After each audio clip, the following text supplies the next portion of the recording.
My general feeling is they need to suffer, or they will continue doing to Republican lawmakers and Republicans in general what they've been doing. I know. I wish I sounded as sober and measured as you think I am. I had this debate before the election. I was arguing with Alan Dershowitz, and I was saying, I'm sorry, but we're going to need to see a little bit of retribution. I'm not for making up charges where none exist, but I am absolutely fine looking into what these people did. I'm totally fine with it. Let me take you back, okay? Just a couple things came to mind. It's story time, Stu. We're back to story time with MK. I'm ready. Let's do it. Okay.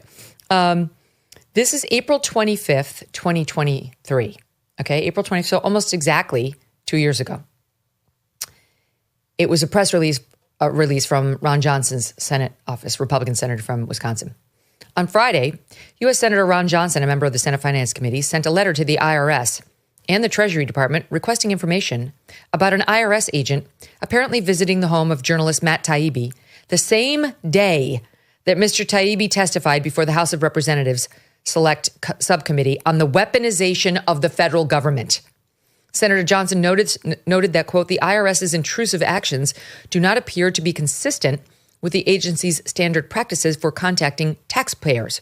At an April 19th, 2023 Senate Finance hearing, Senator Johnson asked the IRS Commissioner Daniel Werfel about this incident and emphasized that the chances are so infinitesimally small that an IRS agent would show up at the journalist's door the day that journalist is testifying before a House committee.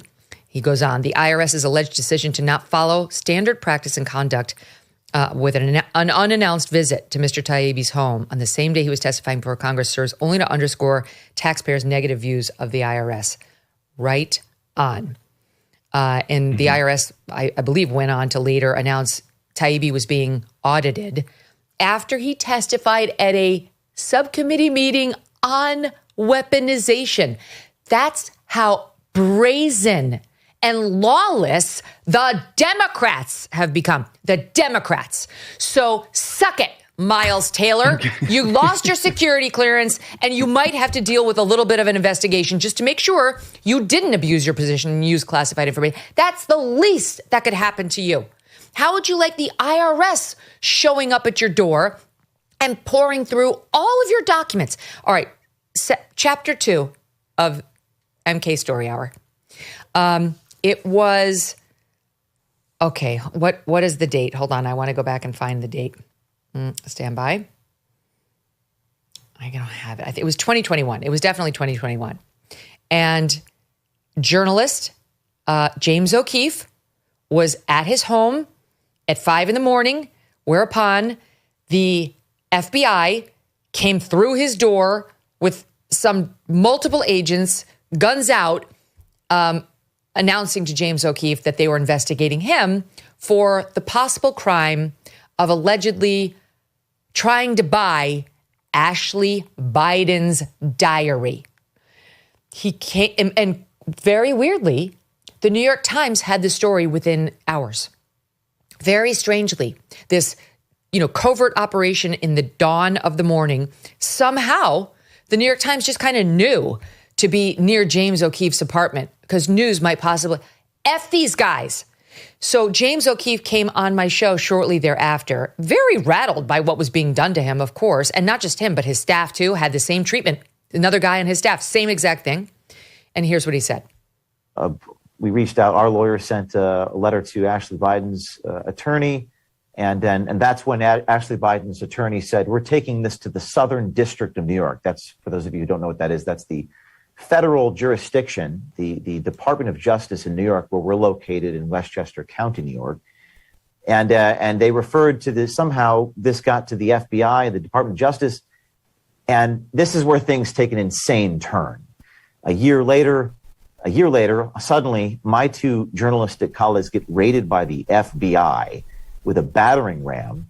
They go into my colleagues' houses at 6 a.m., take all types of computers and laptops. These are journalists, news gathering materials, confidential sources.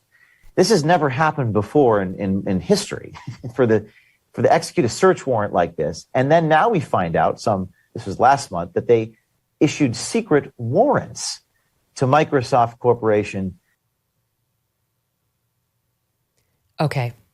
So they've been harassing James O'Keefe for almost 4 years, suggesting it is not illegal to publish an ill-gotten diary, ill-gotten emails, any sort of ill-gotten anything. It's not. It is illegal to pay someone to steal them, but there was no evidence that James O'Keefe had done that. The testimony was that this woman said, I've got him. I've got it. I've got her diaries. I moved into the house where she was and I've got him. Is anyone interested? And he was like, we might be interested, and had a discussion with her about possibly buying them, but then decided not to. But even if he had bought them and published them, that's not illegal. And Joe Biden's DOJ knew that, but they did his bidding. And listen to the Politico article from which I read before. Okay, listen to this.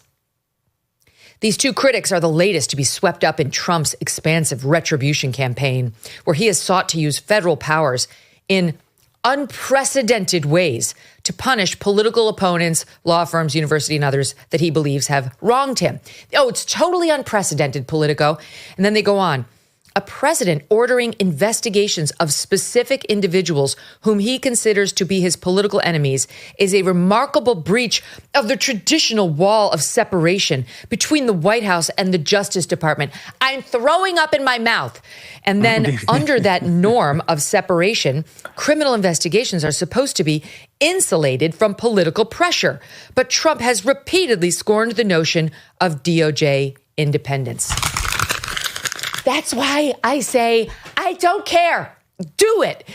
They will not learn. And the media will continue writing this bullshit. So the only hope for the side of normalcy, who genuinely, like you kick this conversation off with, do not want to see this, do not want to see the DOJ weaponized, is to make them suffer.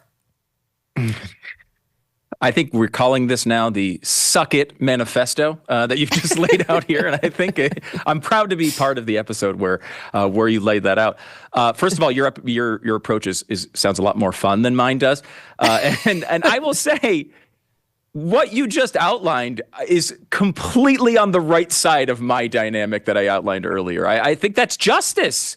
You're talking about these are massive, massive problems that happen in our justice system, and there's so many examples. You could have gone on all day with those. I mean, I we think could have about just spent justice an hour on Trump and what they did to him. Yeah, but keep going. Exactly. Or, for example, the guy you were talking about, Joe Biden, and the people around him hiding the fact that he had lost all mental abilities while he was president of the United States. I want an investigation on that, too. There was so much going on. And the Justice Department's interference on the Hunter Biden investigation, trying to stop those two IRS whistleblowers from actually getting to the bottom of what he did. The weaponization, the misuse of the DOJ has been in place now for at least the past 4 years, thanks to Joe Biden. Politico, where were you? It doesn't work this way. Yeah. And by the way, investigations are part of knowing this. So if there is an investigation and maybe we find out that all these things are complete coincidences, I don't think we will. But if we do, and that's the result, that's the point. I think we need to make sure that we don't go over the line just because we don't like this person or that person. We shouldn't be charging people, as you pointed out earlier, with made up charges or anything like that. But this is out of control. And I completely agree with you, and I think it's completely consistent with the concept of justice to be able to go after these people really, really hard if they did these things and to find out what actually happened. You are right, because I think there's, in a way, three approaches to this, right? There is this approach where you're getting revenge. There's an approach where you're going for justice, looking for it, and then utilizing that result to the best of its ability to discourage this type of behavior later on. And the third approach is the one we used to use and always did. And I think this is the difference between Trump and many Republicans in the past that would just say, okay, and maybe even Trump in the past, honestly. Okay, we're above it. We're not going to do anything. That was the past. That was politics. We all know that we're going to have a guy on that side later on, so let's not go crazy. We should make sure the people that did this are held responsible for it. You've done great coverage of what happened during the COVID era. That's another one. We need to make sure people who are encouraging churches to be shut down, We need to know who those people were, how that process happened, what emails, what messages were sent to make these things that we were all so offended about. We can all read books about it. We can look at it and say, hey, gosh, this was really, really bad, and move on with our lives. But that's not going to change things. I don't think we're talking different languages here. You're just expressing it in a much more entertaining way. Well, I'm in favor of it. I have to say, I'm not in favor of charging somebody if the evidence is not there. And I mean real evidence. I don't mean just like colorable. I mean like this person actually did appear to have committed a crime, and you have to have a good faith belief in that as a prosecutor, or you violated your ethics in bringing a case against them. But do I have a problem with this guy, Miles Taylor, who was so self-aggrandizing? We're keeping a lock on the president. We, the adults in the room, will actually dictate U.S. policy, whether he knows it or not. That now that Trump's been reelected, Trump's like, you know what? You've lost your access to your security clearance, and I'm going to take a look at exactly what files you decided to check out, Miles, when you were in the federal government to make sure you didn't cross any lines. I am fine with that. Too bad. Mm-hmm. Too bad for him. And by the way, there is a happy ending on one of these stories. I don't know where the thing is with Matt. I'm going to find out for you. But did you know we missed this in the Trump executive order mania when he first took over? Listen to this. On February 2nd, 2025, James O'Keefe tweeted out, breaking news, DOJ announces it has dropped criminal investigation into James O'Keefe, Spencer Meads, and Eric Cochran over the Ashley Biden diary. The Southern District of New York announcing today the criminal case is closed and the search warrant affidavit materials will be unsealed. He goes on, the U.S. Attorney's Office has officially closed the investigation into the FBI raid related to the Ashley Biden diary case. The government respectfully submits this letter to notify the court the grand jury investigation that led to this, and the issuance of the above referenced search warrants has concluded. No additional criminal charges forthcoming. And they go on to say that they are going to release the supporting documentation, if any, that was undergirding the case.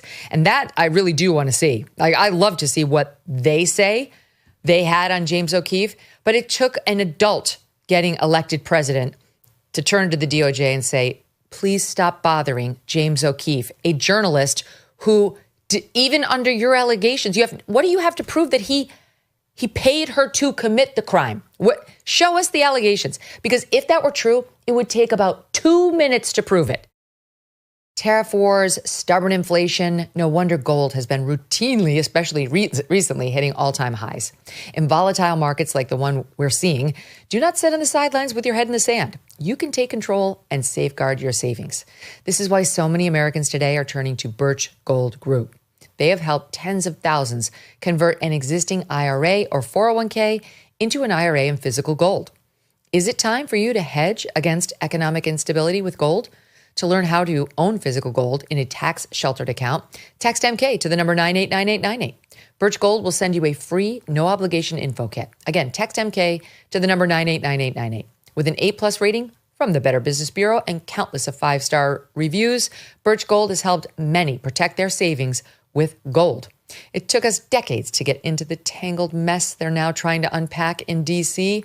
How long will it take to get out of that mess? And at what cost?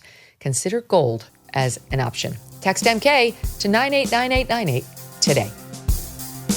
Thanks so much for watching. If you like what you just saw, hit the subscribe button for more clips and full episodes.